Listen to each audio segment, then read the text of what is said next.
Selamat pagi semuanya. Jadi perkenalkan, nama saya Jonathan Farel Abisa Nugraha. Jadi di sini saya akan mempresentasikan tugas individu dari dosen Pak Bona. Nah, matkulnya pengantar ilmu komunikasi. Oke. Masuk ke pertanyaan pertama. Apa yang dimaksud komunikasi? Secara etimologis, kata komunikasi berasal dari bahasa Latin, communicare, yang artinya menyampaikan.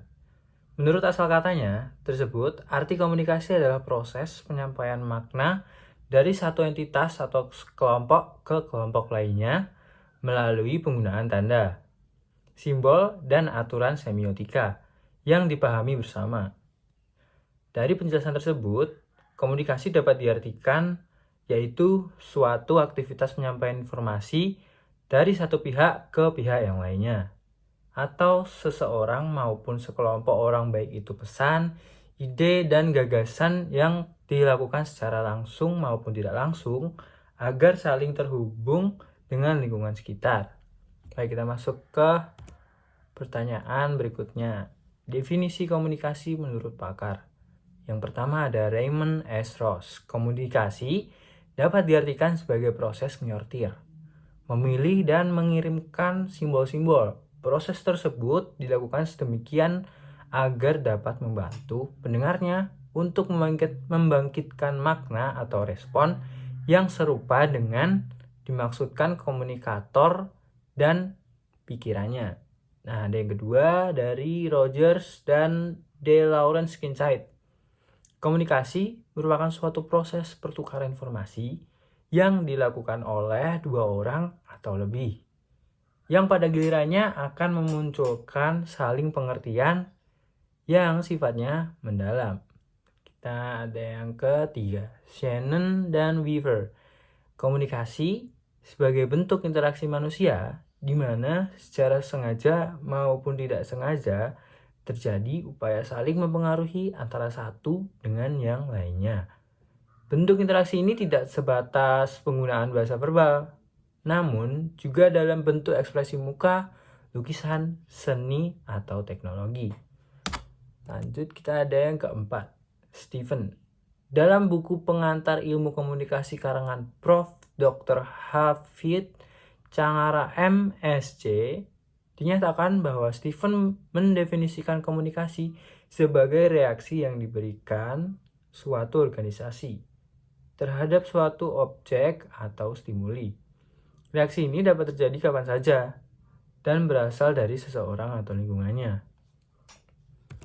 Lanjut ke pertanyaan yang terakhir. Komponen atau elemen-elemen dalam komunikasi. Yang pertama ada komunikator atau sumber. Komunikator merupakan penyampai pesan, baik itu berupa individu, kelompok, atau sebuah organisasi atau perusahaan. Next, ada yang kedua, pesan atau stimulus. Pesan merupakan ide atau gagasan yang disampaikan kepada komunikan. Yang ketiga, saluran atau media. Saluran atau media merupakan sarana yang digunakan oleh komunikator untuk menyampaikan pesan kepada komunikan. Terdapat 3 macam media komunikasi, yaitu media umum, media massa, dan media khusus. Yang keempat ada komunikan atau penerima. Komunikan merupakan penerima pesan, individu atau kelompok yang menjadi sasaran pesan. Ada 3 jenis penerima pesan, yaitu personal, kelompok, dan massa. Yang kelima, ada hambatan atau gangguan. Hambatan atau gangguan merupakan faktor-faktor yang menyebabkan terhambatnya proses komunikasi. 6. Umpan balik atau feedback. Umpan balik atau feedback merupakan reaksi atau respon yang diberikan komunikan untuk menanggapi pesan yang diterimanya. Yang ketujuh, efek.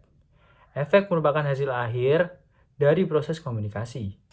Efek ini bisa berupa perubahan sikap atau tingkah laku target pesan atau komunikan. Yang kedelapan, situasi. Dalam komunikasi langsung, elemen situasi sangatlah penting karena dapat mempengaruhi mood komunikator dan juga komunikan. Yang kesembilan, filter. Filter merupakan kerangka berpikir yang digunakan komunikan ketika menerima pesan. Yang ke-10, yang terakhir, pengatur. Pengatur dalam Konteks komunikasi ini merupakan pihak luar yang secara tidak langsung mempengaruhi proses komunikasi, aliran pesan dari komunikator kepada komunikan. Ya. Segitu saja presentasi saya pada pagi hari ini. Jika ada kurangnya mohon dimaafkan. Sekian. Selamat pagi.